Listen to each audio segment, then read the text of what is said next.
In the heart of Battania, where the fires of the forge met the whispers of the wild, lived a humble smith named Bodian, a hard-working man, known across Marunath for his iron will and unmatched craftsmanship. At his side stood Teruin, his wife, his equal, hammering steel and shaping dreams beside him. Together they forged not only weapons, but a legacy. Their son, Drustan, was born among flames and anvils. By 19, his hands were already calloused with steel, helping shape swords in the very workshop his parents worked. Yet his heart longed for more, not the clang of hammers, but the clash of battle. One fateful day, Bodian, Teruin, and Bodian's cousin left for the next town, carrying their finest blades. But they never returned. They were ambushed by bandits, outnumbered, outmatched, yet they fought until their last breath, and fell on the ground. Drustan's world shattered, but from the ashes came fire. All he had left were the tools of vengeance, his father's heavy iron axe clan armor, and a special gift, forged by his mother, hidden away until he turned 21. A deadly weapon named Blackheart. She never lived to see him hold it, but now, at 19, he would carry it into war. With nothing but steel and sorrow, Drustan mounted his loyal horse, Mastan, and rode into the wild forests. Inexperience clung to him, but rage burned hotter. Weeks passed, blood was spilled, and then he found them, the ones who killed his family. And on that day, Drustan, with Mastan by his side and Blackheart in hand, tore through them like a storm.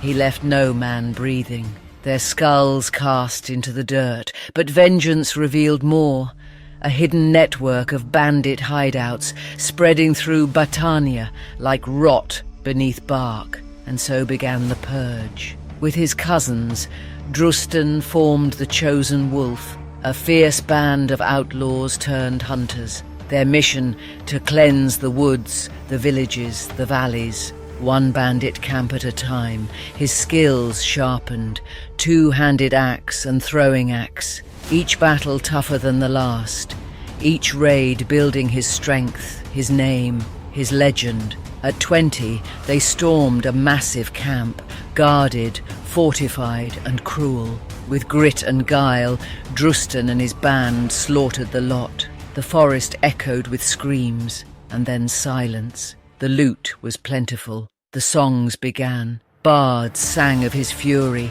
Dancers twirled to tales of the bandit hunter. By the time Drustan turned 21, he was no longer a smith's son, but a warrior of renown. Blood-streaked eyes, a fierce beard of maturity, and the hardened build of a berserker. He had wandered from glen to glen, cutting down bandits like wolves among sheep. With every strike, his legend grew. With every camp burned, the whispers spread further. They no longer called him a boy.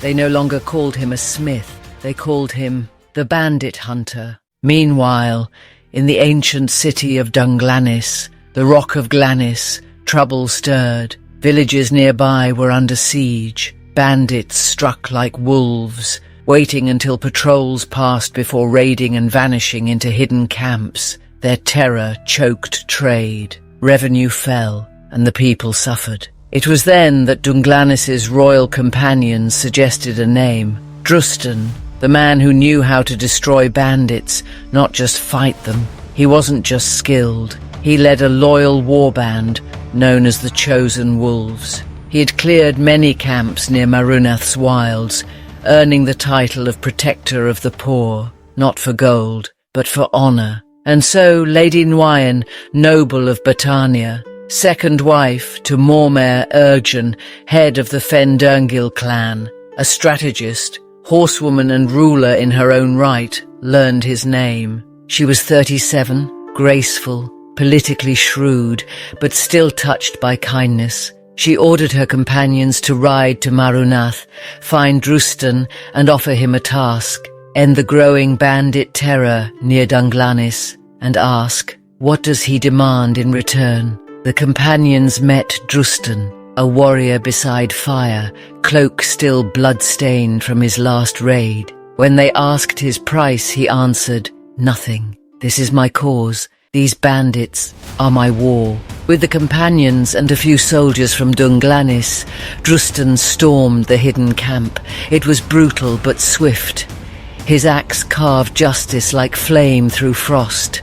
The soldiers had never seen such fury. They returned to Dunglanis, breathless with praise. He's not just a warrior, they said. He's a reckoning. He took nothing, not a dinar. Lady Nguyen smiled. She summoned him. When Drustan entered her hall, she welcomed him with grace. They spoke. They even played Bag Chal, the game of tigers and goats, until Nguyen moved to the heart of it. You are no mere hunter, she said. Become my royal mercenary. Protect Battania, not in shadows, aye, but in daylight. Drustan accepted. In gratitude, she gifted him something rare, a full royal Battanian heavy armor set. For once, even he smiled. She also gave him a unit of 50 elite Battanian Fian champions to command in the wars to come. He had arrived in Dunglanis as a hunter. He now rode out as a legend. Drustan's new command struck terror into bandit hearts. He cleansed forests and valleys until it was safer than any had seen in years. His name grew. So did his fame. Eventually, he made Dunglanis his new home. He invited a cousin and friend, Aela, a smith of the Iron Axe clan, to join him. She was a warrior of her own, a rider, an archer, a master of steel. Together, they forged weapons from salvaged scrap, turning looted, broken blades into elegant death. Their craft brought coin, their blades brought fear. But more than that, Aela began to fight beside him, and Drustan began to teach. War found them again, and Drustan answered. Then came a summons from Lady Nguyen. A grand tournament was approaching. I place my trust in you, she said. Fight, not as a mercenary, as my champion.